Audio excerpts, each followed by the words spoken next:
the way I'm thinking about this is like journal entries. Okay. You know, like I'm also sometimes answering the questions if like strangers want to know my answer. And So this is what, 10, 15 minutes? Because I want to throw the question back to you. yeah, we can go a little longer if we want, but Sure.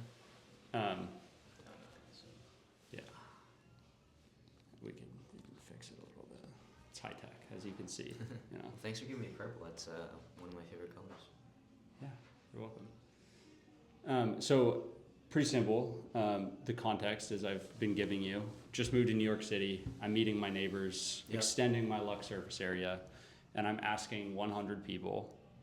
I might do even a little more than 100 just to get to 100 episodes. So I'm at 61 people, and I've done 51 episodes.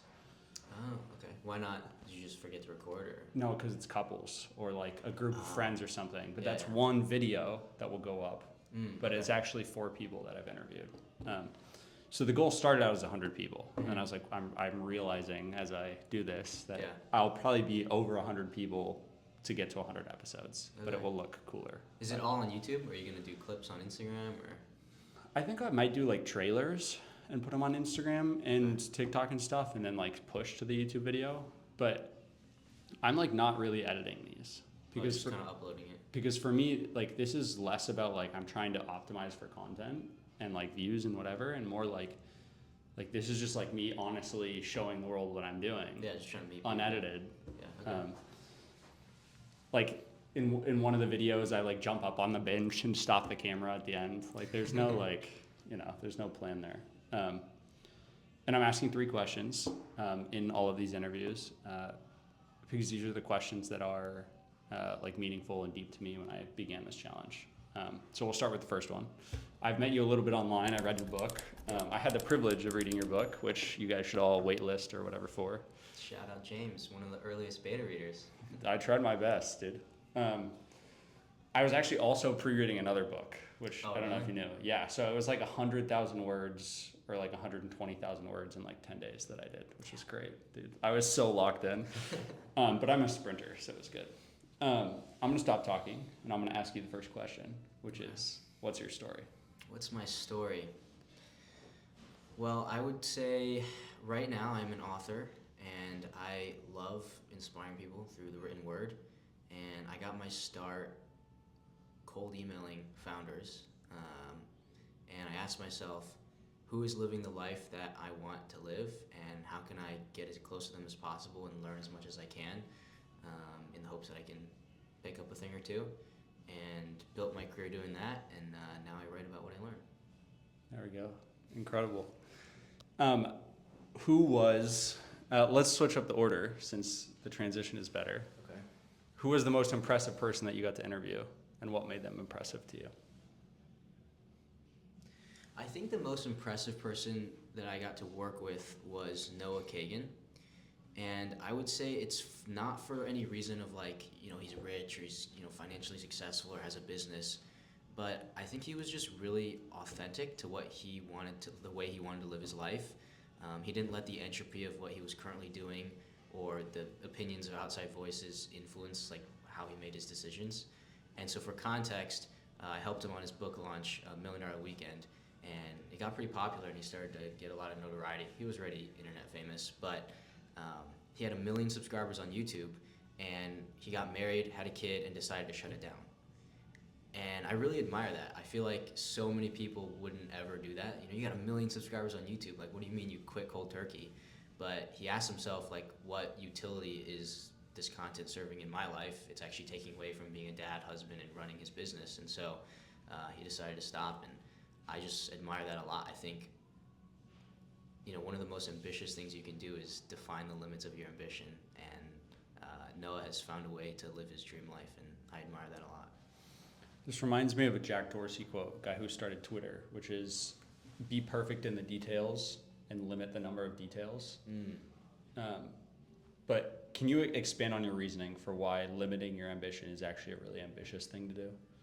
Yeah, I think one of the easiest things you can do is just get lost in the pursuit of more. Like it's easy to be reckless in your pursuit of all the things you want, but I think it's a lot more ambitious and harder and more difficult to say, hey, I still want this thing, but I'm not willing to sacrifice all these other aspects of my life. Like, I think it is super ambitious to be like, I want to be rich or build a big business, but I also want to be close with my family, and I want to have a good relationship, and I want to take care of my health.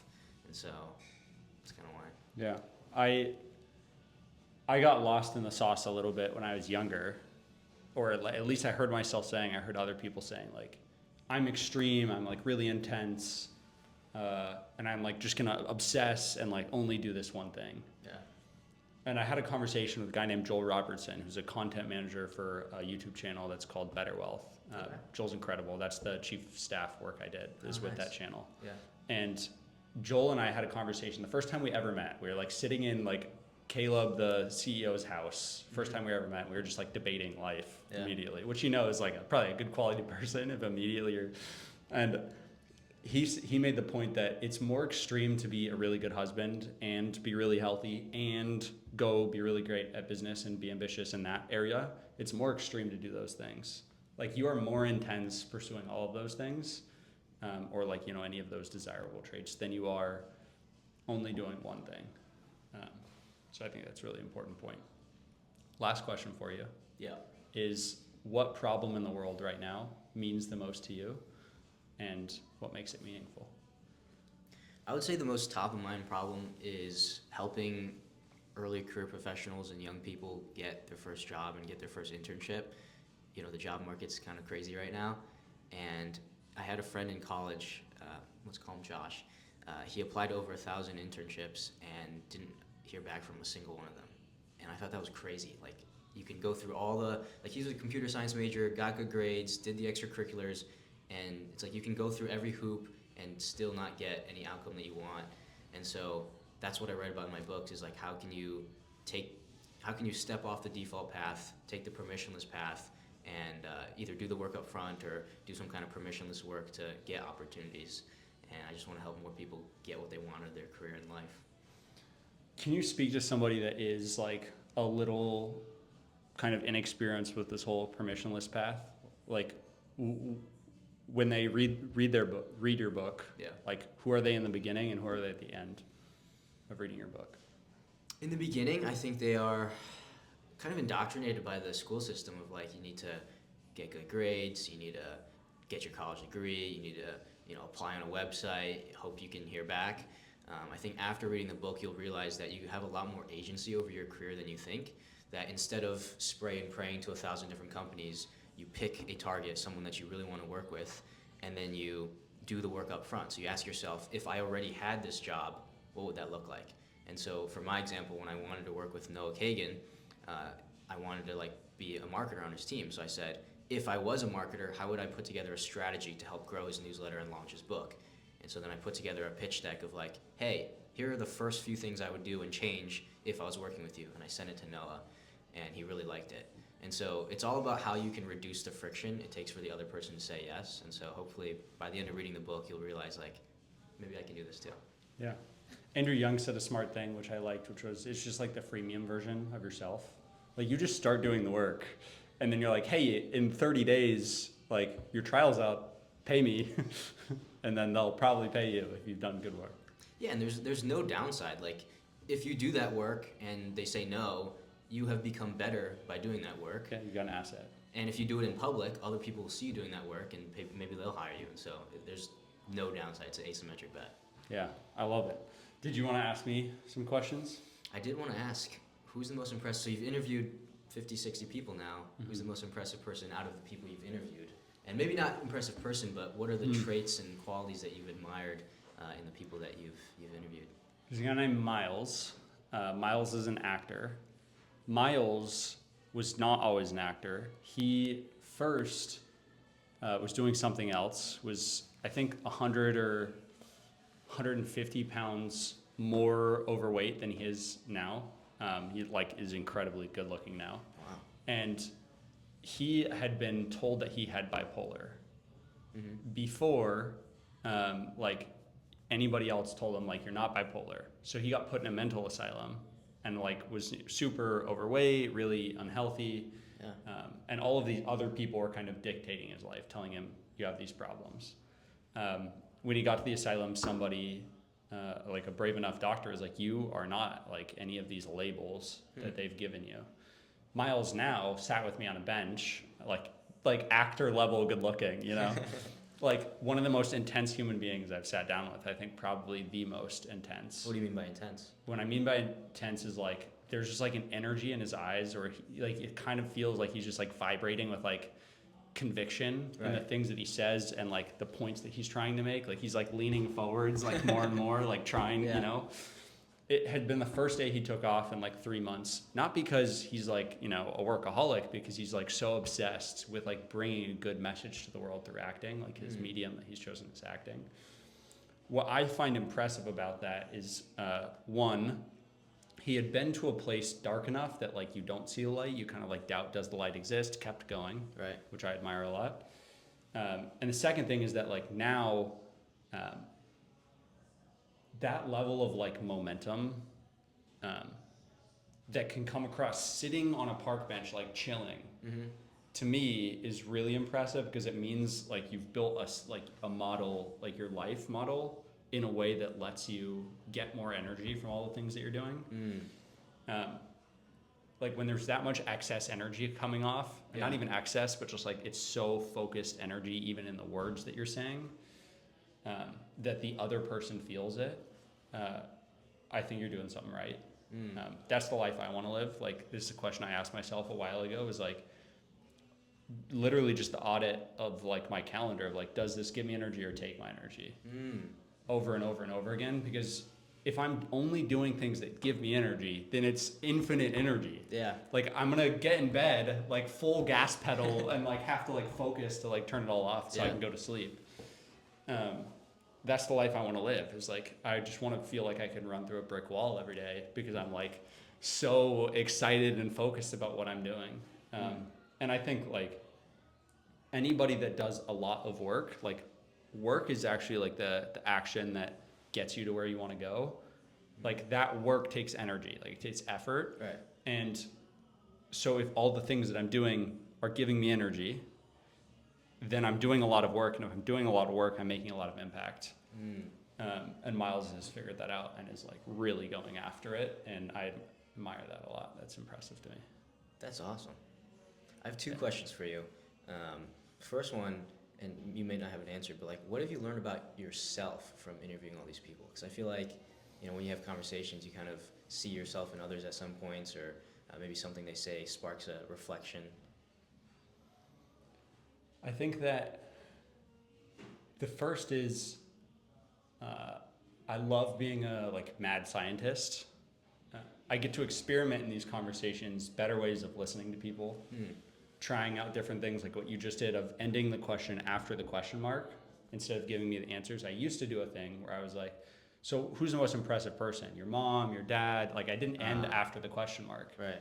And I was trying to like give them answers or predict, which is what my brain naturally does, is like, what are they going to say? Whatever. So it's been really fun to like experiment, and I found like I really love doing that. And I haven't always been in a environment that lets me like experiment in really small ways on things that I like, but I really love people and being a better listener to people. And so that's been a thing that I've like learned about myself, but also just learned about life. The second thing probably that I've learned about myself is, I think through all of the like talking, like kind of thinking out loud in a lot of ways when people ask me questions that I've done no prep for, is one, I don't think that like usefulness comes necessarily from people's accolades. I haven't done writing about this, so my thinking isn't as clear, but like, I don't have like the accolades that a lot of people have. You've launched a $1 million book. You've worked on like some really big channels. I interviewed a guy that was Forbes 30 under 30. He has like, you know, spoke at the White House, spoke in front of 4 million people at Times Square, interviewed this actor who, you know, has worked with some really big names. Like I've worked with like these people that have these accolades, and I've realized that like I'm actually useful and helpful to them and can like consult on their businesses and help them because of the like personal work that I've done, of, like getting through my life and spending time reading, etc. So another realization is just like my usefulness doesn't actually, like that I am useful even though I don't have these like, you know, societal things. Which has been an important realization for me because of the rooms that I get to spend time in. Like I throw private jet hangar parties with like really wealthy people who are like have done these like impressive things, you know. But I can actually be really useful to them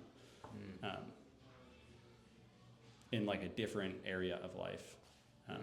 So yeah, not the best well thought out, but it was like a realization to me that there's some actual like business and like leadership merit in personal work that I didn't really like count for.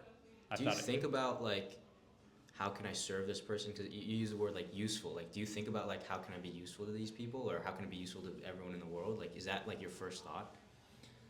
Yeah. At the least, like I want to like have given them as much as they gave me. But this goes back like way to my childhood of my logic for like not going down all of like the bad routes that I like could have was like I'm really trying to be the person that I needed when I was in like, you know, my difficult situations of my life. Like that's so important to me. And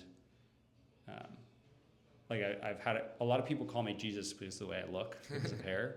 But like I really think about like my life as like cutting my heart out of myself and giving it to people. Like I'm not religious at all. Like I'm not Christian, but I think about like how can I carry my cross and then pray for the people nailing me to the cross.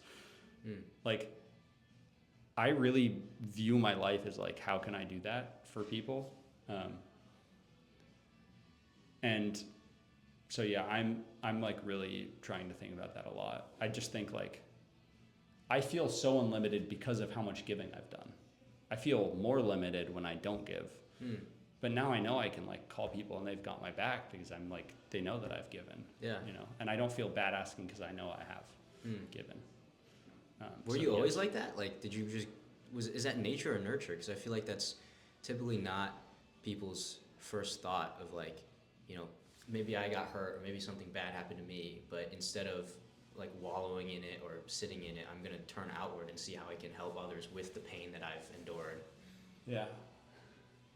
I think it was reinforced by nurture. And when I say that, I mean like I've been through some really crazy darkness in my life, but I've also like seen some really insane light. Like I lived in 7 houses growing up, like with 7 different families, which means 6 families chose to spend their money and time and like pain and emotional like power on letting a broken kid live in their house. That's like really crazy unconditional love. Like even when I did things that like maybe were not as respectful or honorable to them, they let me stay. So I was nurtured into that because I was given great examples of it. But I have a saying which is like I think from pain comes perspective.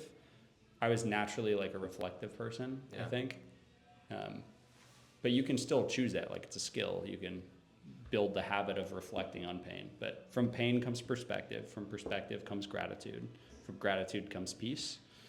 And I think that peace is what lets somebody give.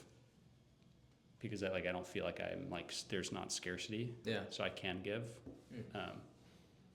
So like the nature of where I was born, the way I was born, etc., gave me pain. And I was naturally reflective, but also like chose to reinforce that and was reinforced for it. And so I continue to be reflective, which helps me learn from the pain. So what does that reflection look like? Because I feel like people can get pain, reflect, and take away different lessons than some of the lessons you took away. Yeah, so logically to me, being nice to people makes sense. Like it's actually the most useful, like best long-term strategy. And I think that's true. Like if you look at history. So the reflection looks like separating your experience from your reaction. The way that I do this specifically is I write on Post-it notes a question that forces my brain to go from the emotional part of it to the logical part of it. So I'll give an example. The first one that I ever did of this, I had separated myself so much from my emotions, not consciously, that I like didn't know what I felt ever. Like I didn't really feel like I felt anything. Like when somebody asks like, what are you feeling? I'm like, I don't really feel anything. That had been my survival strategy. To get those feelings back, I asked myself, what would a normal, healthy person be feeling in this situation? Not even what am I feeling? Right. And that was the Post-it note. It was on my steering wheel, it was on my bathroom mirror, it was on my pillow, it was my phone password. And I had to type that in every time. When you're reading that, you hear it in your brain. Like it's a question that you're actually asking yourself. And it builds the habit of asking yourself that question. So eventually, as I got to more and more situations, my reaction would be that question. Yeah. So when Jay asked me this question, I would ask, what would a normal person feel about that question? And that was my reaction. That was the habit that I had built from reading this over and over and over again. It's like, it's just stuck in my head. So every time anything happens, I'm asking myself that question. Then I transitioned to the question of, what am I feeling right now? After I knew what would be normal and healthy to feel in those situations. And again, I read it over and over and over again. It was everywhere in my house. And that helped me to reflect on every situation to actually understand what was happening. What am I thinking and feeling in this? How do I want to act in this? What would I want somebody to act? Is I separated I created the processing path. I separated okay, this thing happens and I act, to this thing happens, I think about what I want to do, and then I do it. And the brain chemistry part of it is I wasn't acting from an emotional or instinctual part of my brain. I was acting from the forward part of my brain, which is the logic center, because I was actually reading and asking myself a question. I feel like you touched upon two really key ideas that I feel like most people in society don't really think about, which is number one, acting in alignment with an identity. So your question was what would a normal person feel? The question James Clear often asks is what would the person I want to become do or feel in this situation? Yep.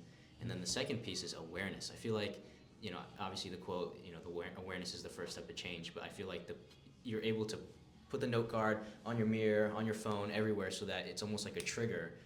Anytime something happens, you're aware of it, and now you can act consciously and on purpose instead of on accident.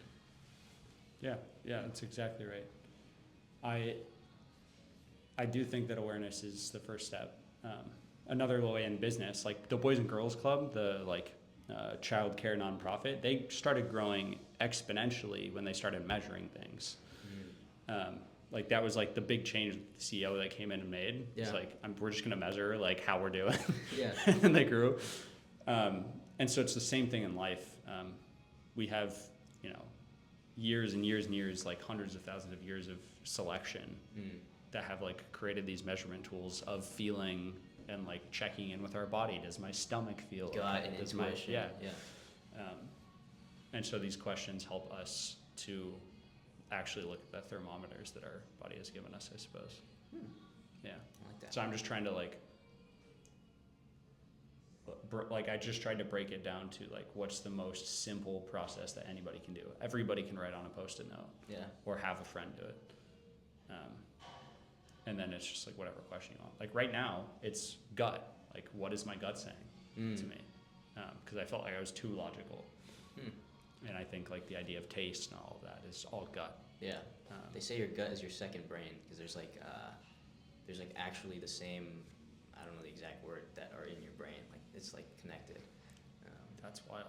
Yeah. I'll pop up some fact check on what's the similarity. So that's probably some bro science. Don't listen to me. Oh no, it could be real though. I think maybe gut is I don't. Your gut has a ton of microbacteria that affect everything, including your brain for sure. But I'm saying when I say gut, I'm saying more the intuition thing that I know is not my brain. The soul or whatever. Yeah. Some people call it a Holy Spirit, whatever it is, that's a part of it. There's a Paul Graham quote, which is talking about taste. And it's the beginners try to be original in every way. the people that are like beginning, like the somewhat advanced people, like they are starting to learn to copy again. Yeah. And then the experts, like they know exactly what they need to copy and what they can innovate on. As an example, like the clothes that I wear are like basically just nature colors. Like nature has already selected the colors that go well together, or the colors that like what they mean to different people. Right. Like you see a toad with like red and purple all over it, it's definitely poisonous. Yeah. You know, if you see a tree, it's brown and maybe a little bit of gray with like the sky behind it and green. So I don't need to do the work of like what looks good. It's already been done. I just need to go find the right things to copy, and then innovate on like some little thing. I like that. There's David Pearl says, imitate then innovate. Yeah. So I was speaking at my college a few months ago, and someone was like, how do you determine between quantity or quality in terms of like creating content? And I was like, one of my favorite quotes in my book is, the path to quality is paved with quantity.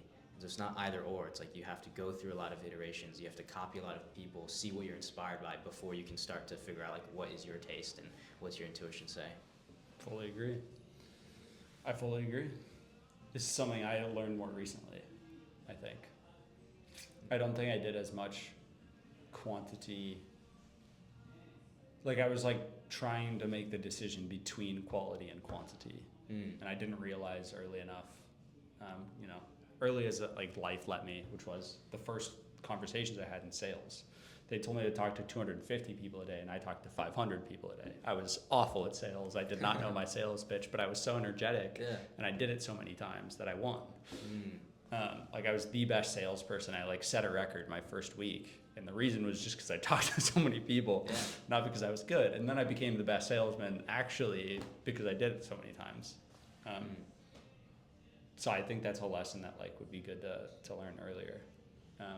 I was the guy that always hated busy work though in school, admittedly. I feel like most of us are. I don't know. At least most of us in this side of the. But I'm saying this like against the quantity thing. Oh. Like, I think almost it would be better if they had taught me that quantity gets to quality first. Like the reason why I'm doing so many solving for X equations. Well, it's only busy work because you don't understand how it's benefiting you. Yeah. Or like, whether it's benefiting you a lot.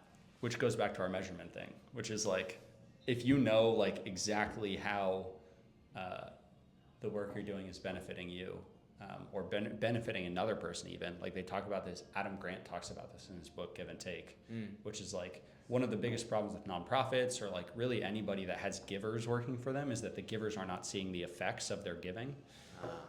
Which is why nonprofits are like, yeah, here's the kid that you sponsored. Here's 25 pictures of them. Here's like them smiling. Like they're so happy that you gave them water or whatever. You'll donate more because you know that your giving is working. So as a leader, it's important. Like with the Adam Grant book, and I'm paraphrasing here, talks about how it was a call center asking for donors for their college. And like they were underperforming, not doing good, people were burning out, high turnover. And Adam came in, he was like, well, what if we just like got notes, like we ask a couple of the donors that have donated, or actually not even that, like a couple kids that got scholarships wrote letters, and he read the letters to everybody in the call center, and calls went up, turnover went down, because all of these people that were givers, like that were trying to get this funding, realized their effect, and so they're more motivated. And I think this is often a disconnect, is like the communication of, hey, like your giving is actually doing something, here's evidence. Yeah, well, I feel like everyone wants to understand like why what they're doing matters. Yeah, it makes sense, it's common sense, Yeah. but it's not done well, I don't think. So Success is not a magical list nobody knows, it's an obvious list nobody does. there we go. One last question for you. I think I saw on LinkedIn you had like this PDF of like 101 different third doors. Where did you learn about that? How did you find all those third doors? Like tell me a little bit about that. Yeah, so I was like third dooring, if we'll shout out Alex Benayan, before I knew like that term, but I was not doing it to the level that I have done since.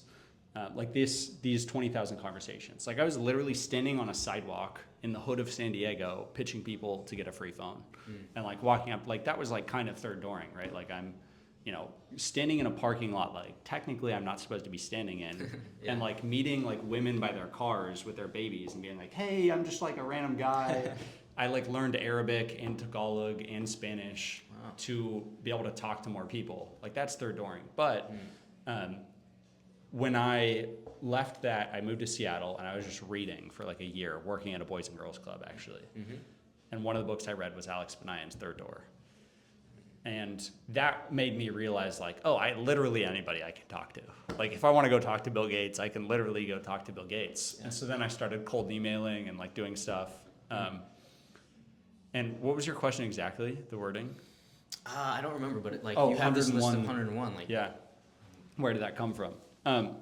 So since then, since reading that book, I met Alex because I went to one of his possibility festivals in San Francisco, the second one ever.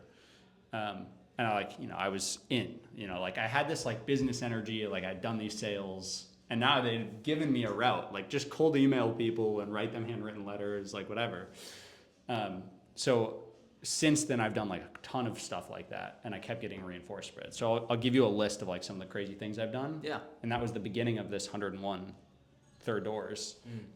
And then by that point, like my brain was just like collecting these like strategies. Like, you can do this. You can do that. I had a list of like probably 45 or something.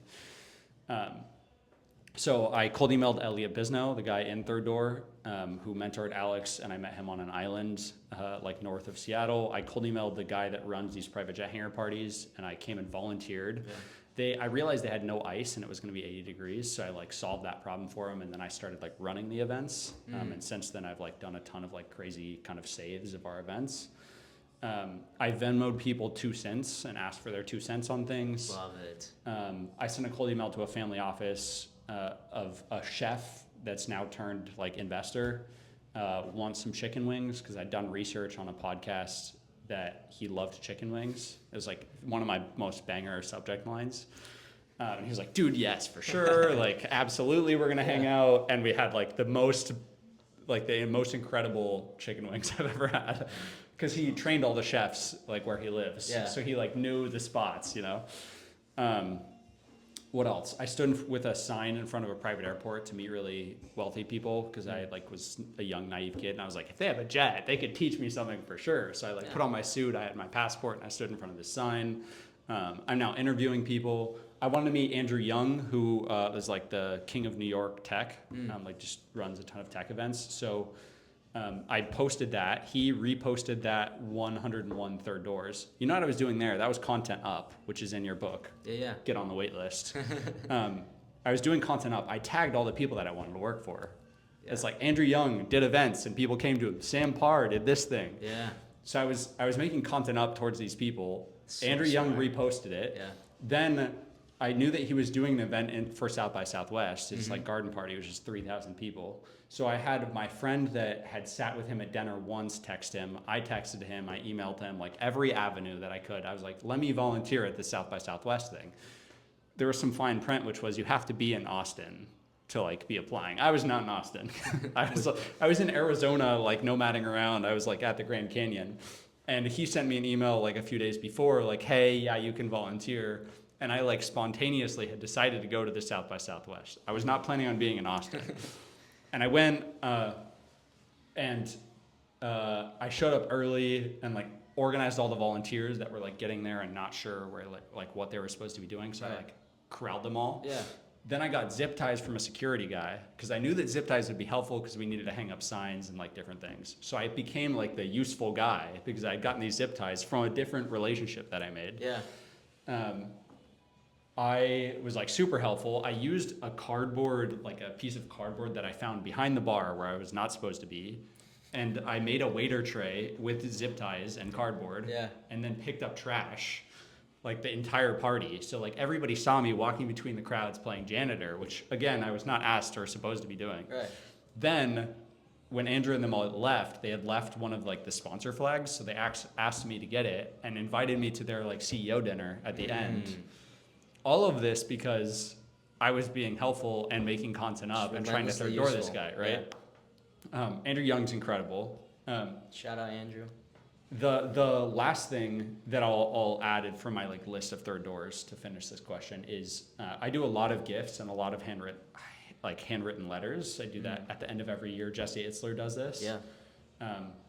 I always I have pictures of this on my phone forever of like if I've ever stayed in somebody's house, I try to leave them a note before I leave as like a surprise because I'm really grateful for people. I don't talk about this as like a third door strategy because I'm like trying to be like really respectful. Yeah. Like I do this because I want to give them a gift and I like want to. That's why it's a good gift. Yeah. Not because I'm like trying to be strategic here. But I try to be a really good person in that way, and that has also like yielded a ton of really crazy relationships because I'm being very kind and really intentional about relationships that are really important to me. So I'm not going to go farther into that. There's a really good book called Giftology, which a guy named John Ruhlin wrote, which is like the art and science of giving good gifts. But I do a lot of gift giving and like handwritten letters too. So all of these things went into this 101 ideas, and then I was like, sometimes like some people just like don't even know what strategies to use. So I was like, here's 101 strategies. One of these applies to your business. And then I made content up, and here we are. That's awesome. And that's the answer to your question. You are an incredible human being. You are a force of nature. I like that. I like that a lot. How can I help? What are your goals here in New York? I mean, aside from the interviewing people, 100 people. Do you want to work with Andrew? Do you want to do other how can I help? Thank you. That's another question I ask at the end of things too. It's a good question. Right now I'm trying to hit 100 interviews. Like This is the thing. I'm literally going to go sit. I'm meeting somebody at 12 right here in Union Square Park too. Then I'm going to go sit in Rockefeller Park until the sun's down, interviewing strangers on the street. Like I'm obsessed with this. I'm going to do this. After that, I don't have the answer for you. I think for right now, like I'm trying to give to you as much as I can. And I know that like if I have an ask eventually, like I can, but I don't have the answer of like what's meaningful. I think there's really a pattern of two things, which is like either craftsmen win or missionaries win, and often it's like they're both. A craftsman is like a Steve Jobs or a you who's like getting incredible at a craft, which is writing, or Steve Jobs at like designing tech. Yeah. A missionary is somebody like my girlfriend Carly. She is making TBI, traumatic brain injuries, taking it from being a chronic condition to a curable condition, which means like you're not sensitive to light, you don't have a migraine every single day. Yeah. Like, these are solvable health problems that the health system right now doesn't solve well. And so she's on a mission to like make that a fix. And another person I met, an esthetician, is helping people with the post-op of plastic surgery because a ton of people die from plastic surgery every year. And she had like an experience that was really dangerous with that. Yeah. So those are missionaries. Those are people that I bet on because it's like a problem that they care about, and it's compulsive. They're going to do it. A craftsman is somebody that's like, obsessed with this thing that they love. I haven't found either of those things.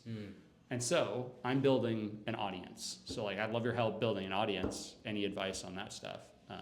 Because if you don't know what to build an audience. And that's what I'm doing, I suppose. Yeah, I think that's chapter 5 in the book. Be a mad scientist, experiment, throw shit at the wall. Okay. Well, I think the biggest thing is you have all these raw clips, and so eventually you can just have an editor just go up and clip them up. Yeah, and I think that's a good point. There's a ton of accounts of like street interview accounts. So I think it's like obviously ask questions that are genuine and authentic to what you want to hear, but you can also think about like, okay, well, which questions would probably engineer a better clip? Yeah. So little things like that, but I think you've got it down. Yeah. Good. I appreciate that. Yeah, I think it's like the content up thing honestly was really like, I love that chapter, which I try to make a note on the doc about. The content up chapter was so good. I think that's like an idea. But you explained it. I want to really, feature really you in the well. book. I like the 100 interview thing. I think that's a great way to be a mad scientist. Like this is me making content up too. Yeah. Like I'm trying to like just meet a ton of people. Eventually, like, do you know who Danny Miranda is? Yeah. So Danny, I cold emailed Danny too. Dude, it's just all these people. I cold emailed him and I was like, dude, your research is so good. Like, how do you do your research? Yeah. And he sent me a document called The Research Process, which still, shout out Danny. I've like gone to his run club in Austin, which I also cold emailed him about. I want to be in Austin. Like, how can I hang out with you? Come Is to he the still run in club. Austin? TBD. I know he's working on being a hypnotherapist. I'm pretty sure he's still in Austin. Okay. full disclosure, him and I are not like super close. Sure. We've talked a few different times. We've raced each other in this run club, but like I don't have his number or anything. But I got his research process. Eventually, what I'm thinking about doing is making content up where I'm like going and doing deep research and then interviewing people that I admire. Yeah, and you can find them all in New York. I mean. Yeah, I've honestly gotten to the point where I'm like, I don't really need to network anymore. Like from these private jet hangar parties and like all of these events and just like third door stuff, I've met so many people.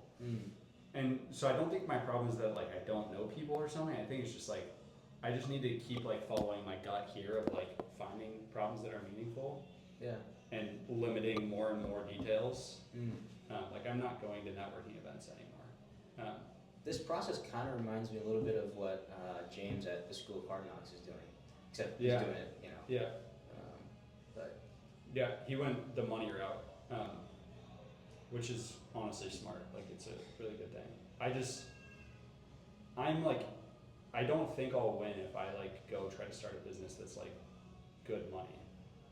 I think so for content, I think you'll win when you have like a niche. So it's like you interview old people, you interview couples, you interview people who broke up, who had a trauma. Like you find a niche that you can kind of replicate the format, so people when they visit your page, they know what to expect every single time. Yeah, I agree with that. I don't know if I'm doing this for others. For yeah, that. yeah. I think I'm like the reason I'm doing this is like I'm really trying to like see the world through other people's eyes. This is the thing that's been really important to me is like my dad was a narcissist, is a narcissist. So one of the things that like a habit I made a long time ago was perspective checks, which is just like literally asking people, how do you see the world? Because I know that the way I see the world is not like the only way of seeing it. Right. So that's me doing this, especially with like the problem question is really like the big one for me here of like, I'm seeing like what is actually really paining people. And then I can go solve that with a business, with the caveat of like it's meaningful to me. Yeah. Which I'm thinking is going to be education. So like a little bit of context on like the difficult stuff. I ran away from home at 15, and lived with a ton of different people. I emancipated myself. So in California, you're not legally allowed to run away until you're 17, which is a crazy thing in and of itself. Is the person that's like keeping you really unhealthy, potentially abusing you, has to give you permission to leave your house. Or they can sue the people that you live for kidnapping, which happened in like my situation. Yeah. I had to go to court and be a lawyer whose profession is like being good at law to get my freedom, which I think is insane. There isn't currently like a great system except the foster system, which is pretty underfunded. So they have to make decisions between me and like a little girl that's getting beaten. Definitely help her, but like I'm screwed in that situation. Yeah. And so I say all of that to say like this is I really care about young people. Like this is a thing that matters a lot to me. And so through this like exploration, I'm trying to figure out one is that like, you know, what are some solutions that people have in mind, but well also like, is that really a problem to, you know, the greater world? And like, is that the thing that I want to spend the rest of my life doing? Because I'm trying to make like a 40 or 50 year bet, because I can just listen to Founders podcast. And like my girlfriend is one of these people.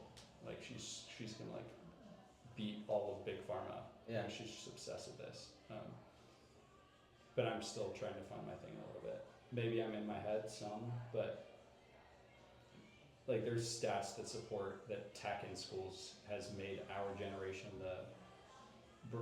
our brain generation is the first generation in like 80 years, or like the first like set of school kids that has lower cognitive capacity. Interesting. You know, there's some like data fact checking that might be good on that, but like generally speaking, as technology has been introduced, it hasn't enhanced our intelligence, it's decreased it. Right. But the common startup solution I see for education is I'm gonna go start an ed tech company.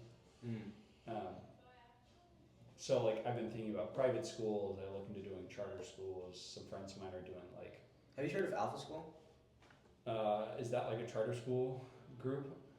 Basically, K through 8, they teach kids using AI. It's like personalized AI tutors, Khan Academy on like steroids. And Yeah. then in high school, you can choose a path you want to go down. And then so one of my friends, Nat, is starting the entrepreneurship program.